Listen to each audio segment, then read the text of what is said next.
Welcome everybody to the Daily Intimacy. Really nice to be here with you. Let's begin right away with a centering meditation. So I invite you to have a deep breath wherever you are. If you're still landing here, welcome. Deep breath and gently close your eyes. Settle into wherever you are. And let's start with 3 cleansing breaths. So I just invite you to really take a very deep breath in all the way down the spine, if you can, to the root chakra, holding the breath in just for a moment, allowing the nervous system to relax in that space, and then exhale. So we'll do that again a couple times, breathing all the way in through the nose, filling the belly, feel the base of your spine or the root, the perineum. Hold the breath in for a moment, allowing the nervous system to relax. And exhale completely.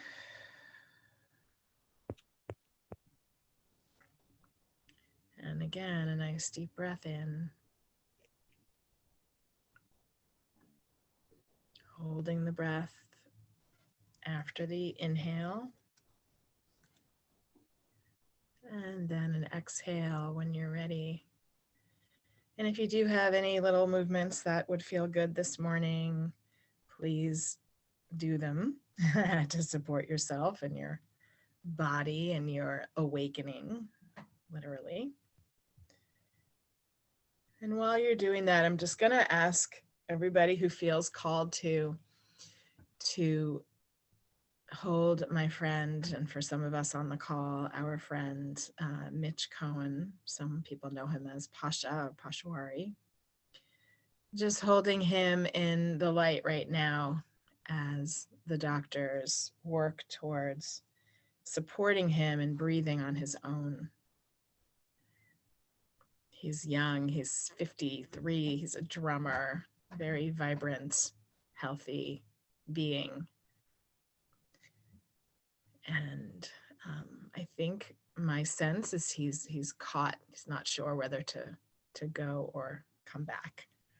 And so what I want him to know is that he's held in love and light, and that there actually is a lot more to do here if he chooses.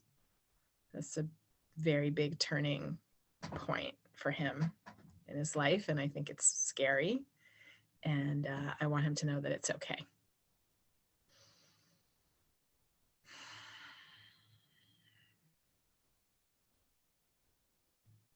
So I'm just going to be silent for a moment as I join you in that visioning and that sending of strength and good health.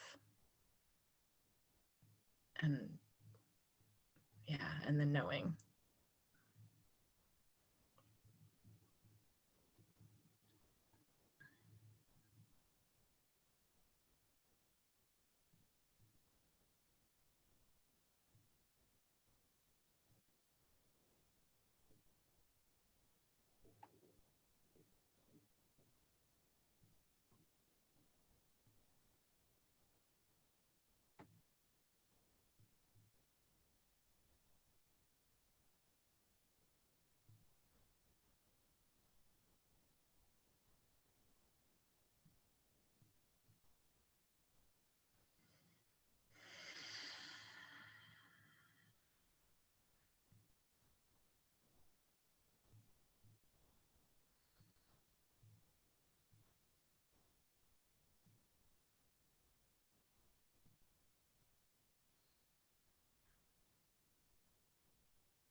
And then on the next inhalation, breathe that light back into every cell in your own body,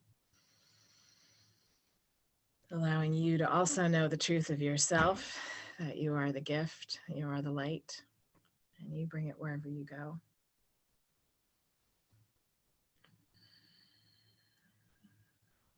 And this is the invitation, the turning of the solstice, the end of this year of 2020, to shine that light even brighter and to figure out what that means for yourself.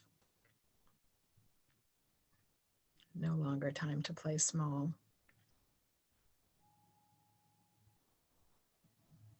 Seems like the universe will just not have that. So a nice deep, deep breath in. Front and back of your body, feeling your luminous field around you. Exhale and release, feeling all the light inside and out. And gently open your eyes when you're ready. And thank you, everybody, for those of you that participated in that meditation for Mitch. I really appreciate it. I feel like he got it, and he opened up to receiving with a little struggle in the beginning. But I saw him kind of open to it. So fingers crossed. Yeah, thank you. So I am really happy this morning to continue with having one of my very, very best friends in the world, on the planet, Cynce. I still call you Cynthia, but Cynce from Vermont, or Cynce in Vermont. Not only is Cynce one of my favorite people in the world, but she also lives in one of my favorite places, Burlington, Vermont, where I went to college and just love that area so much. So yeah, what do I want to tell you about Cynce? Cynce is a true, tried and true, through and through artist, in my opinion. Everything about Cynce's life that I see has to do with art, whether it's photography or writing or playing music or singing music. You know, I'm watching Netflix and she's doing her art. She's writing, and we're going to get to hear some of that. You also have had such an interesting and blessed life. Like, all these incredible things have happened to you over the years, and they're sort of mind-boggling. It's like many brushes with fame. You know, like some of us run into famous people on the street, or we like serve them coffee in a cafe. And some of us like never kind of touch that realm. I feel like, Cynthia, your life has touched, you know, these realms that are fascinating to me. The stories are really cool. So anyway, and so much more, but today we're going to hear about Cynce's creative life and how it's served her. And we're going to hear some of your writing, which I'm excited about. And we are going to weave that in to an honoring of the returning of the light and this powerful energy that's out there right now, the solstice and the planets with Jupiter and Saturn. It's amazing. It's very powerful. So I'm glad we're gathering during this time so that we can really, if you haven't yet kind of brought a consciousness to the light returning, this is your opportunity to do that and do it consciously. So welcome, Cynce. Thanks for being here. Thank you, Robyn. Yes, you were also one of my favorite people on the planet. And I just felt so honored when she said, why don't you come share with my daily intimacy? And I was just like, yes, I'd love to do that. That would be, and I picked the solstice especially just because, you know, I love the solstice because it really is a miracle that the light's going to come back. You know, I think that our ancestors, you know, it's like it gets so friggin' dark and then all of a sudden the light comes back, which is really miraculous. And I've often heard it said, you know, or one of my sayings is that a miracle is a change in perception. So in writing this memoir and in my creative journey, and one thing is that, you know, I was a musical comedian. I was part of the whole new wave rock movement in the San Francisco Bay Area. And, you know, I can't sing. I just cannot sing. but I decided that I wanted to be a rock star. I wanted to be a singer. So I just became a musical comedian. And I put out a record that 40 years later, it's called Fluffy. My stage name was Gloria Balsam, is still getting airplay. So it's amazing what, if you really have a dream, don't let others stop you. Don't let people say, oh, well, you don't have talent, or oh, you can't sing. It was like, I can sing, and I sang, and I'm actually on an album called The World's Worst Recorded Records by Dr. Demento. So it's all up from here. And I was actually featured on The Tonight Show with Jimmy Fallon a couple of years ago with Chris Rock skewering and Jimmy skewering my record. It was a comedy portion, but I'm a comedian, so it's like I just made that work for me. Anyway, my life has been very varied, and in what I've been really focusing on the past really 15 years since my mom passed away in 95, but I've been focusing on writing this memoir. And what started as a tale about just, I've had a lot of, I often say my family put the dis in dysfunction, is that it's ended up going from being a journey of healing. It's like actually shifted into a love story. So I thought I'd read you a bit of it. I'm not going to go on too long, but if Robyn's going to let me know if I'm going on too long. Because I know it's hard to take in people reading things, but I've just taken some excerpts that I think will keep you engaged. And then we'll talk a little bit afterwards, and then have Robyn and I have a really lovely exercise for us all to do. So the name of the memoir is called All by My Lonesome. And how long have you been working on it? How long have I been working? Really since 2001. And I now have 20,000 words, but recently I took an excerpt because I've always wanted to give it to the Sun magazine, which, if you don't know about the Sun, is an amazing magazine. Yeah. And so I just sent off an excerpt to them, and hopefully hopefully it'll be published. If not, I'm working on the longer version. So these are just a few excerpts from the longer version. Nice. My mother's ashes are in a shoebox in a closet somewhere in Northern California. If you knew my mom, Stevie, you know she thinks this was pretty funny. She loved drama and tragedy. She had a wicked sense of humor, twisted, you might say, with a touch of the macabre. Getting her in the shoebox was a challenge in and of itself. When she died, she was receiving Social Security disability. The government will pay for living, but not for dying. I didn't want her to end up in a pauper's grave. Yes, they do still exist. So I did what every American does when they are cash poor. I told the cremation director to charge it. I found out she had terminal cancer in August of 1994, 2 weeks before I was scheduled to take the bar exam. I knew something was wrong in my world because no matter how hard I tried, I couldn't study. I figured perhaps I was not supposed to be a lawyer. I thought a legal education was the path to bring about social change, but I soon discovered law school is a trade school for the elite. God knows I hated law school. I'd call up my friends in tears and cry, "They're murdering me, they're murdering me." So now this excerpt is when I decided to go to California to be with her. One thing I knew for certain was I did not want my mother to die alone.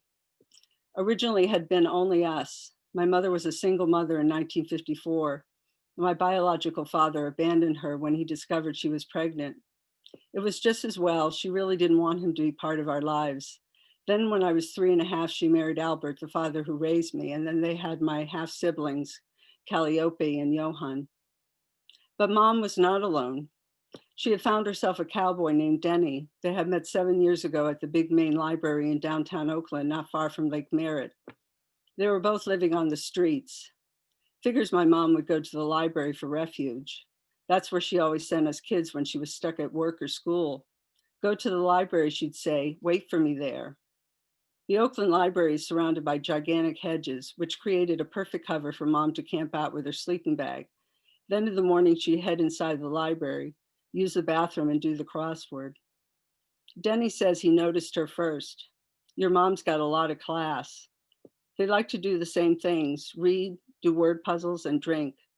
They both were receiving general assistance from the state of California. So whoever got their monthly check first would buy the booze and the cigarettes. Eventually, they received enough state assistance so they were able to rent a room together at the Sutter, one of those single room occupancy down on your luck hotels in Oakland, walking distance to Lake Merritt and the library. It was furnished with a bathroom down the hall. They had been living there for a few years. What I remember most of that year is the sun was too bright. I had gone there full of new age optimism. I'd been reading books on conscious dying where death is not an end, but a spiritual journey. Instead, what I found was being with my mom and Denny was like being stuck in a dark and dingy Greyhound bus station, waiting for the bus that seems like it will never arrive, and yet at the same time not wanting it to come. My mother was dying, and yet I didn't really know her anymore. She was like a ghost haunting the person she used to be. She was not the mother who raised me. Yes, that mother was sometimes there in snippets, as was the brilliant mother who almost got her double masters in cultural anthropology and economics from Wayne State University in Detroit, and the one who could recite Shakespeare from memory. All right, now I'm in California, and this is our first visit seeing each other. I knocked on their door. My mother moaned when she saw me and clutched me a little too hard.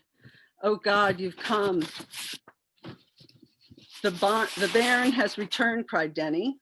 That was their pet name for me. She looked so much older than she had a couple of years ago when I last visited. Her complexion was fallow. Her beautiful blue eyes were now cloudy, and there was pus coming out of one of them. Her fingers were yellow from nicotine. Her teeth stained brown. She was bone thin. The purple paisley blouse I had given her looked like it was on a hanger and not her body. Yet in spite of it all, she was still my beautiful mother. "Here, sit," motioned Denny as he got up from the chair and moved on to the bed. "Raj, the owner, sent someone up from the front desk to tell me you were coming," said Mom as she lit her a cigarette. My mom was the kind of smoker that had a cigarette because she was about to have a cigarette. "See this?" she asked, pointing to the big lump on her forehead. She took a drag and put on her high drama voice. "Every night and every morn, some to misery are born." She paused. "The doctor says I will live." And then she explained she'd undergone radiation treatment and the lump was substantially smaller than it had been. It was like I had a golf ball in my head and I had terrible headaches. I realized the cancer must be spreading through her body. "What do the doctors say?" I asked. She took a drag on her cigarette. "Let's not talk about that. You're here now. That's all that matters." Denny nodded empathetically. He sat there with a glass of beer and his shirt wide open. His body odor filled the room. I looked around. There were sheets hanging in the window and I could see an occasional roach crawling up the wall. The carpet was soiled by life, and yet the room had the familiar scent of my mother, her Jean Naté and double mint gum mixed in with the sweet smell of tobacco and stale alcohol. I began to dig into my purse and pull out the gifts I had brought. A big can of roasted nuts, Reese's peanut butter cups, her favorite, some New Yorkers, a book of word puzzles, colored pens, lotion and lipstick, a Vermont t-shirt for Denny, and then I pulled out the copy of a special edition of People's Magazine with Jackie on the front, Jackie Onassis on the front. She'd written and asked me to get her a copy. "You remembered. Her death really got to me. I cried. I thought she would endure forever. It's the end of an era. I know she was flawed and money hungry, but she was a princess, certainly better than die. Would you like a cup of coffee? I know you prefer the high-end stuff. All we have is instant and we've got Tang. Keeps the scurvy away." I chose Tang and she began to fix me a glass. "So I want to hear all about Vermont. Have you learned how to sing Moonlight in Vermont? I've always loved that song." She began to sing a couple of bars. Mom stood there with a glass of Tang in her hand. She then got this far off look on her face. I could tell the conversation was about to shift. "Denny and I are just sick about what's happening in Bosnia. Clinton is worthless. He's not doing a thing. That whole area has been about to explode ever since the end of World War II when they created all those borders without paying any attention to the ethnic makeup of the region, which just exacerbated the blood feuds. And don't get me started on Rwanda." She handed me the Tang. "Oh, there's a new thrift store we need to check out, the Beehive. Denny and I just love it. Denny, show Cynce the chess set we found there." Denny pulled out the set. The pieces looked like Mayan figures. Can you believe it? It's the same one we had back in Detroit, except those are real jade pieces. These are just plastic. Stevie's teaching me, said Denny with pride. Mom looked over at him and smiled. It was clear how much they cared for each other. We talked a bit more. There was a lot of nameless tension in the air. I was beginning to feel smoked out. I made some excuse about needing to leave. We made plans for me to come by the next day to take her to the doctors to get more tests. I've always had to depend upon the kindness of strangers. Oh, Mom. So that's that excerpt. Oh, Mom. That's fun. Beautiful. I wonder if anybody has anything that stirred in them that they want to share with Cynce. Thank you for sharing that. It's such a huge project, what you're doing, sort of documenting a life. And well, the great thing is my mother wrote me millions of letters. Well, yeah, I've got like 50 letters over the past, when she was out on the streets. And I've been using that for her voice and for content, for conversation, which really helps, so it's like I'm bringing her alive. I mean, it's really her voice. Yeah. Wow. Still, yeah, but that's, yeah, and you mentioned a little bit about, how healing it is for you. Do you want to say anything about that? I'm curious. I mean, it is really powerful. I think the feeling state when I was with her that year was I was just really anxious. I had just finished law school and I didn't know what I was going to do. And I felt this amazing responsibility to be with her. And yet it was so hard to be with her. I would just get so anxious in her company and I would want to be with her and then I'd want to get away. And in writing it, she came alive in a way that, rereading her letters. I did a tape of her. She just came alive and she became the mother that I loved. She did not the mother, the mother that I loved as a child just reappeared. And that was just such a gift. And I remember once before I wrote the memoir, I was taking a walk over by Langshank Plain, talking to a friend of mine, and we were talking about inheritances and things like that. And my mother's voice came to me and she said, just write a fucking memoir about me. My life is, my gift to you. This is like a gift that, just write it, Wow. And it really has been such a gift because she just was such an, I feel like my mother was one of those women who should have been like Bukowski or, one of those sort of drunken poets who would have gone off to France or someplace like that. And, then to Berlin and, but she's a woman and she didn't really have any belief in herself of being able to have agency and do what she, live life on her own. Sad. Thanks. Thank you. Marcy, I'd love to hear from you, and then Denise. So what I was initially going to say is sort of past, because since you really you brought it into the limelight, and that was first off, I have to thank you for sharing this. I found myself like just gently being rocked in this beautiful sway of energy. But one of the things that came to mind was how shocking it must have been to have these two, aspects of your mother so juxtaposed. This one where you are remembering her from your childhood, and then seeing a woman in front of you who seemed to be so on the other end of the spectrum. And yet I could feel all of the things, all of the ways that you described her initially, like what she was, the essence of her being, still being present. And I was so thrilled to hear how you rediscovered that she was still that person and was existing in a different reality from how you remembered her, but she was still the same. The other thing that I was so touched by was, how you allowed yourself to see and to feel the intimacy that she and her partner experienced. that we might have a tendency in our judgment, right, and the separation of it all to just sort of look down on either he or both of them and say, what have you done with your lives? But in truth, the love that they shared and the intimacy that was between them and the true connection that they had was really the most beautiful gift.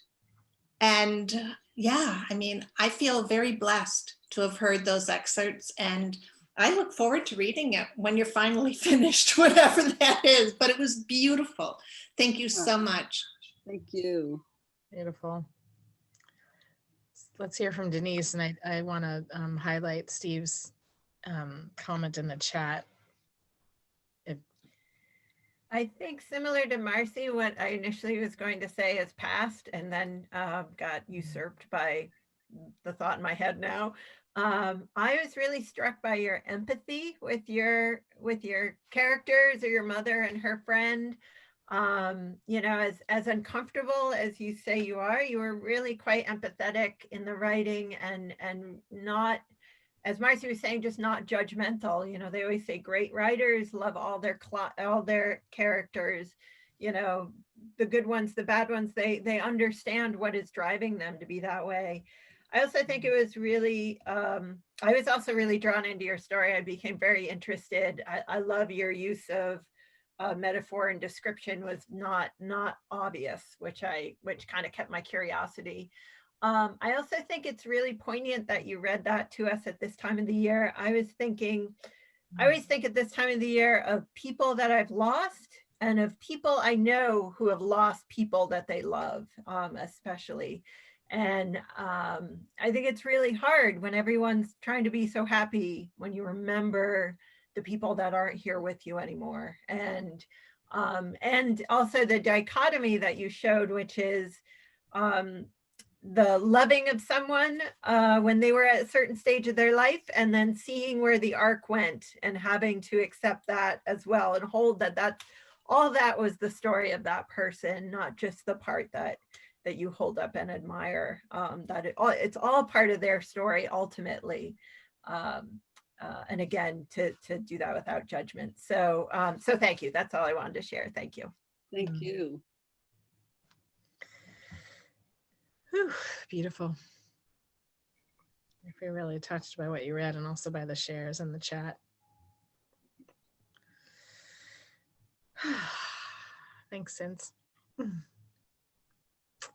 So shall we shift from, I mean, it's the same theme. It's like the writing and your experience of it is an example of moving into the light.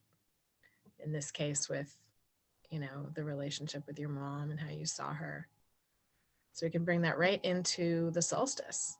Yes. 5:02 a.m. Eastern time yesterday morning was the moment. And I don't know, do you want to say something, Cynce, about the solstice, or? Well, I was going to say that just about, are we ready to move into the exercise? Because I'll share a little bit more about what that's about. I think. Yeah, let me say a word or two about the solstice then. Okay. And Cynce, if you haven't read some of the comments in the chat, please do. Oh, I will. All right. Yeah. There's some sweet. Steve, do you want to share first? Sure. Yeah, just first of all, thank you for that reading. It's kind of brings up how we deal with, people leaving us. And I can relate to a lot of that. There's something you said that was, I thought, really important, was that you didn't feel she had the agency to do something. And it, to me, sounds like you use that as your own fuel, so to speak, to do what you're doing, which is a gift, I would say. And it's kind of embedded something in me that, remembering the life lessons my mother shared with me, it kind of brought clarity to that. So I just want to appreciate that. Wow. Thank you, Steve. That's what, as a writer, that's what I want to do more than anything else, is to bring perspective to people and to have them shift that, to have that shift, and hopefully that shift is to a place of love and understanding and perspective. Absolutely.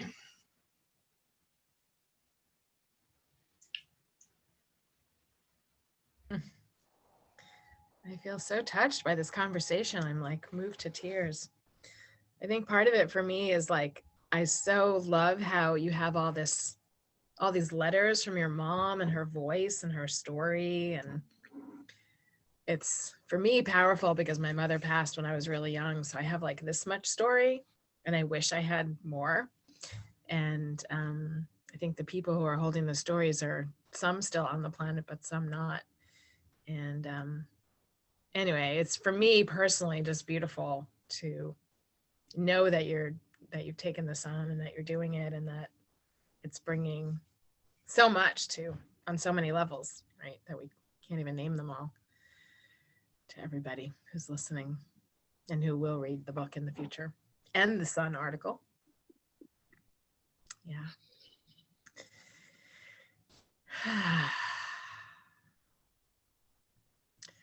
All right, so the solstice, as everybody knows, but I'll just say, we had the darkest night of the year yesterday, Sunday into Monday, I guess. And the light's returning, which is really perfect timing because it's the middle of the winter here in the US. And it's really precious, I think, given, what we've all lived through this year, that we can really tune in on the inside to our light. I said earlier, like, it's really time for us to shine our lights more brightly and to figure out what our gifts are and bring them, which is, knowing that we're a gift, we're each a gift, and that we have so much light to share. And that where it's like an imperative to share it. That's how I look at it. And especially, always, and now when things are so interesting and changing so rapidly. We're in a time of such rapid change. It's pretty amazing. So it's really about going inside and seeing our own light and letting that shine more brightly. I love, I don't know if you read my newsletter on Sunday, but it just came from a talk I was listening to.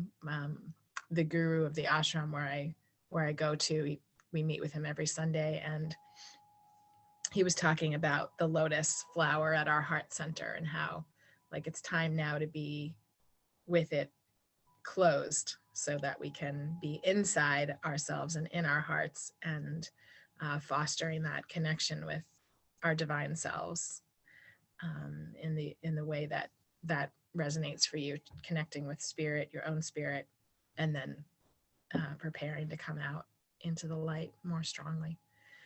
So that's how I'm holding this time for myself. And Cynce is bringing an exercise to us that I think will be really uplifting, and focuses on that theme too of we are the gift.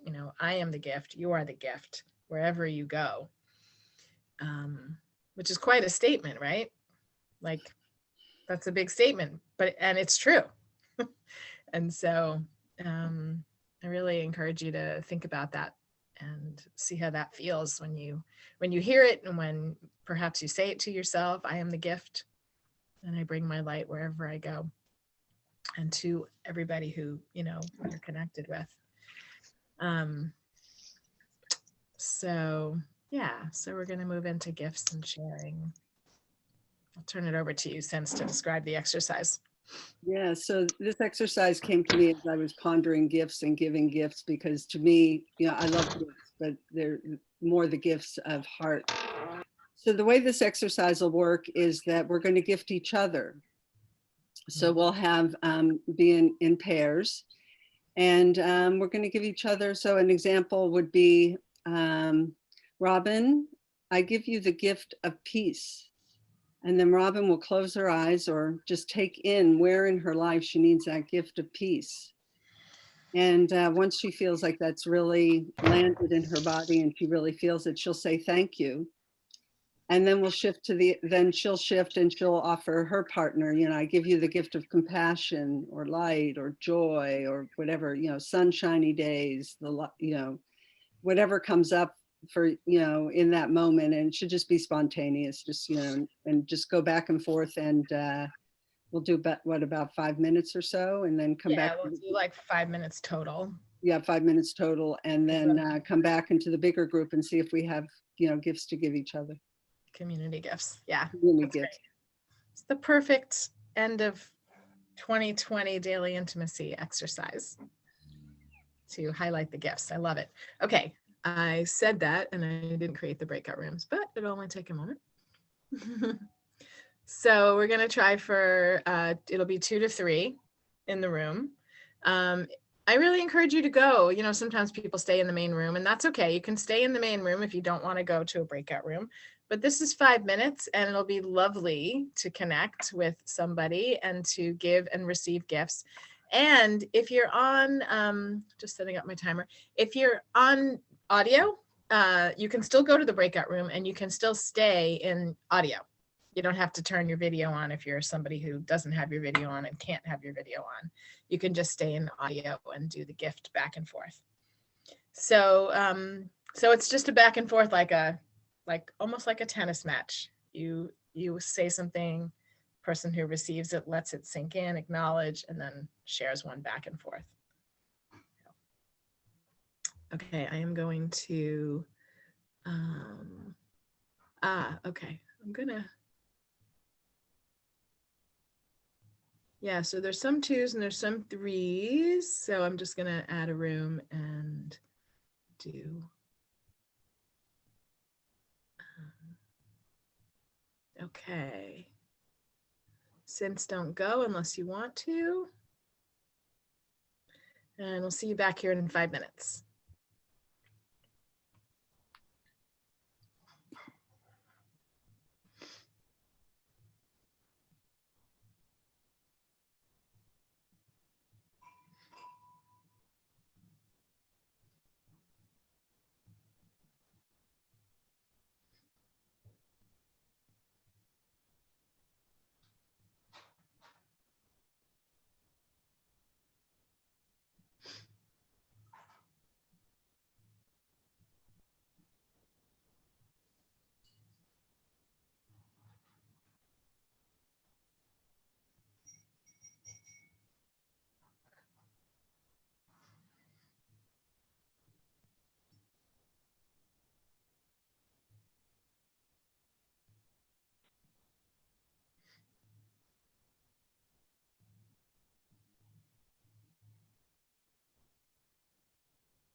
Zoom recording. Yeah, welcome back, everybody. Cynce, I'll unmute you. So yeah, I think the next piece of the gift sharing, of sharing your gifts, was to share them with the community. Anything that you want to share, gift to the community that comes from your light, or a share about your experience with the gifting exercise. Any thoughts about your light shining brighter and all of that too? Anything is welcome right now.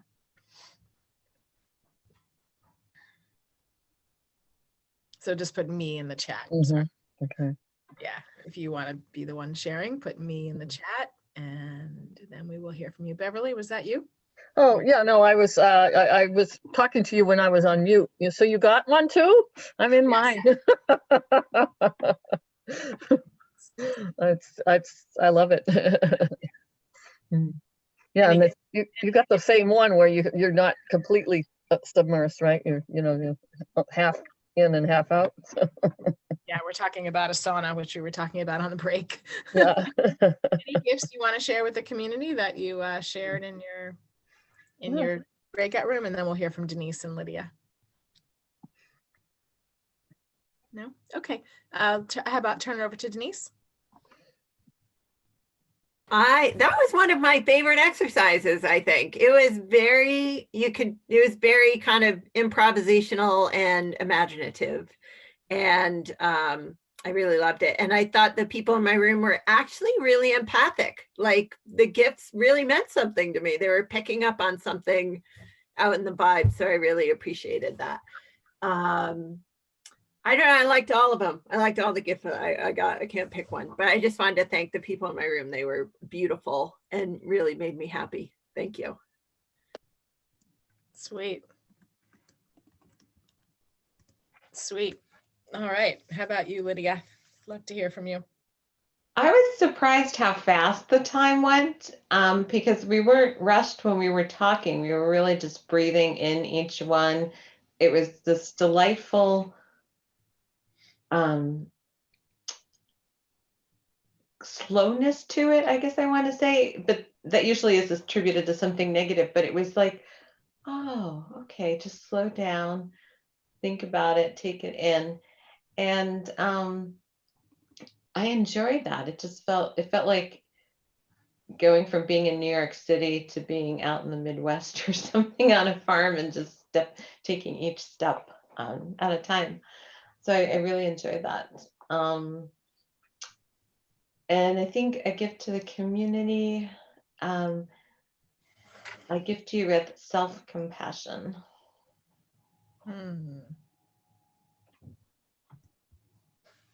Yeah, I got great gifts. I was so glad. I sort of didn't realize that I could, I got the invitation. I was like, okay, I guess I'm going. I didn't. And it was just so sweet. I mean, I feel like I always want things for Christmas, it's like I'm one of these little kids still. It's like, where are my presents? And I usually have to create. I felt like I got my Christmas, get presents. I'm feeling full right now. I was in a wonderful room. Just such a blessing. I feel blessed. Aw, that's so sweet. Let's hear from you, Matthew. Be great. You can unmute yourself.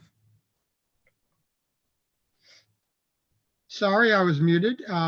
So initially I felt a little hesitant, but I dove in and I came up with something that I realized after I said it seemed to codify things that I had been thinking before.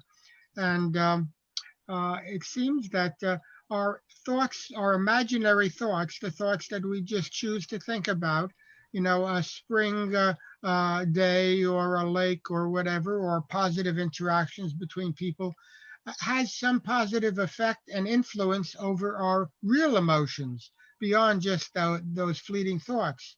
And so we have some steering control over how we're actually doing. And as I say it, it feels like that's some of what's behind the thoughts and suggestions given during meditation. Of course, I'm just a novice at this, so I could be all wrong, but those are my 2 cents. Thank you, Matthew.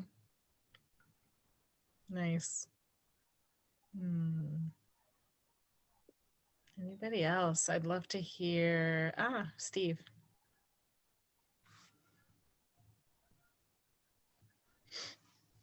No, that was just wonderful. It's just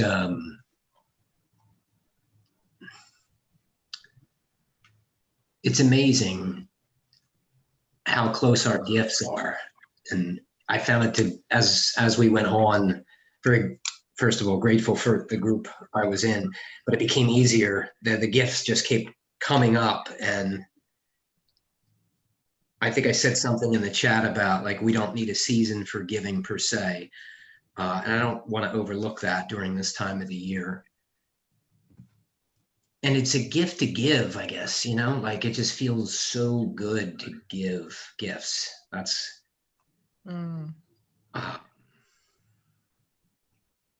yeah, just I'm like kind of overwhelmed a little bit. So I just thank you. Oh, Hmm. that's so sweet, Steve. I hope that I hope that they just like infuse all of yourselves for the rest of the day. Yep, they already are. Yeah, exactly. Nice. Thank you. And Vlad says that people in his group were definitely tuned in. The gifts they gave, he says, the gifts they gave me were the exact ones I needed. So awesome.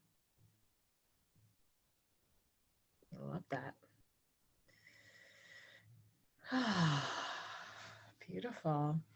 Anybody, we do have another couple minutes. Anybody else want to share? And also just the question of the light piece, you know, what do you feel your gift is that you can bring, I don't know, more presently into the world, in more of a grounded way into the world, in more of a significant way?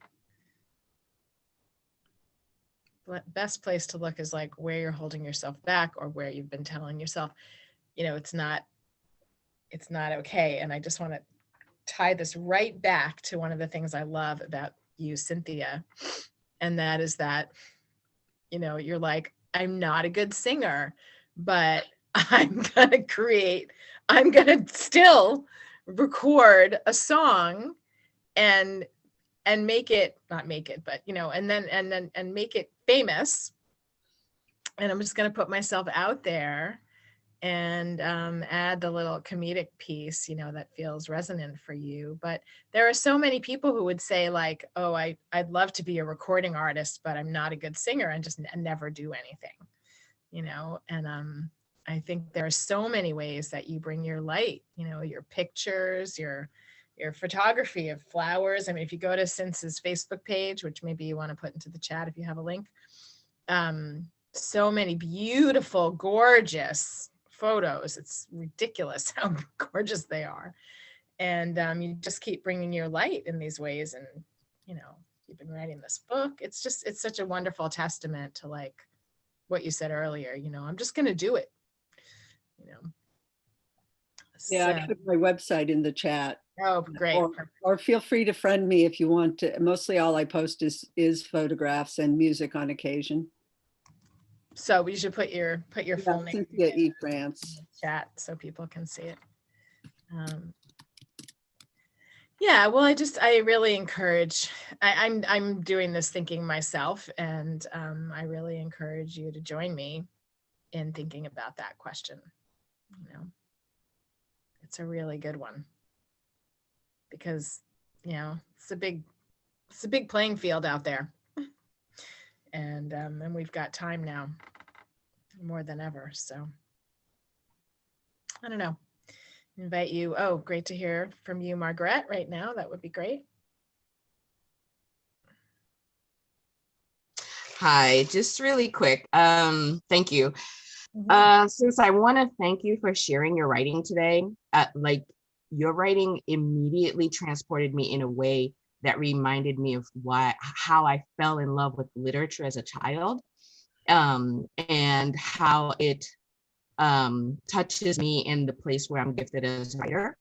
And also I follow you on Facebook, we're friends on Facebook, and your photography is just astounding. I may not always like or make a comment or whatever, but the work that you put out in the world is just beautiful. And I just want to thank you for being here today and sharing that. And your remembrance of your mother, you know, in the month of December is when I lost my mother and grandmother years apart, but I have to find ways of just capturing them. And my voice is shaking now, but I find really nice ways to be with them. And I just love the way you just captured your mom, her relationship and her life. And just thank you for that. That's beautiful. Oh, thank you, Margaret. Yeah, really beautiful. Yeah, so first I would love us all to send some love to Cynce. It's pretty vulnerable sharing your writing, especially like, I'm just gonna send you some love. I invite everybody that feels to do the same. You know, I know this is an unfinished project for you so far that you're still writing, and I feel it's vulnerable to share for artists to share. My daughter never shares anything until it's completely done in her eyes. So I just want to thank you for your vulnerability and bringing what you brought, such deep, heartfelt experience. Really powerful, really powerful. Thank you. So yeah, this launches us into the new year. We're not going to meet next week. I take the week off between Christmas and New Year's every year. So this launches us into, yes, before I say anything more, Laura, thank you for sharing that. I didn't want to say it for you, but Laura's mom passed on Sunday. So yeah, wow. So this was something, huh? Thank you for being here. And thank you for, like, every time you've shown up, in whatever tenderness you've been with the last months. Thanks. Sending you love. Yeah, so just bringing all of this, the light, the gifts, the sharing of gifts. You can do this exercise with anybody, people that have never done anything like this before. Pretty easy to set up with them and share some gifts on Zoom or the phone, and this holiday time, and as Steve said, all the time, and just, yeah, bringing this sacred time, this tender and precious time we've had. And I committed to doing this for the year, for the calendar year through 2020, and it happened. So that's an amazing celebration. And I was contemplating, like, whether to keep going and what to do, because I had committed to myself through 2020. And I decided to continue. I feel like the next few months are going to be really important for gathering and staying connected, and continuing to love ourselves immensely, and yeah, and just be together and do what needs to be done, whatever that will be. So I look forward to seeing you on Tuesday, January 5th, and we will bring in the new year together. So we will do something absolutely powerful and meaningful, no doubt.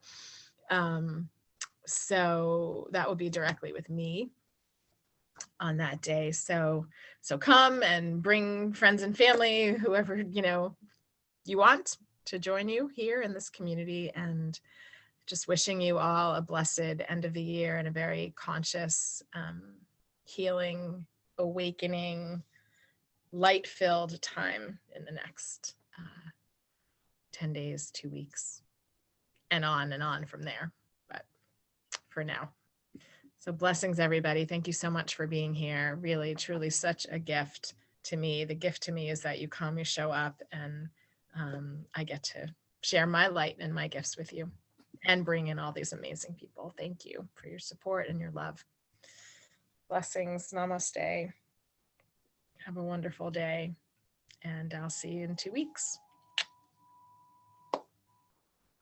Happy New Year to everyone. Yeah, Happy New Year. Yeah, feel free to unmute. Happy holiday. Happy New Year. Lots of Happy love, holidays. all of Happy you. holiday. Keep singing. Thank you so much. Happy 2021 soon. Yes.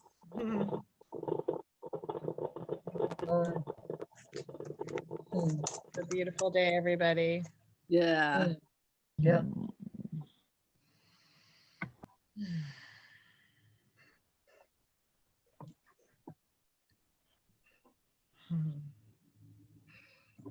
Bye. Lots of love. Lots of love. Bye.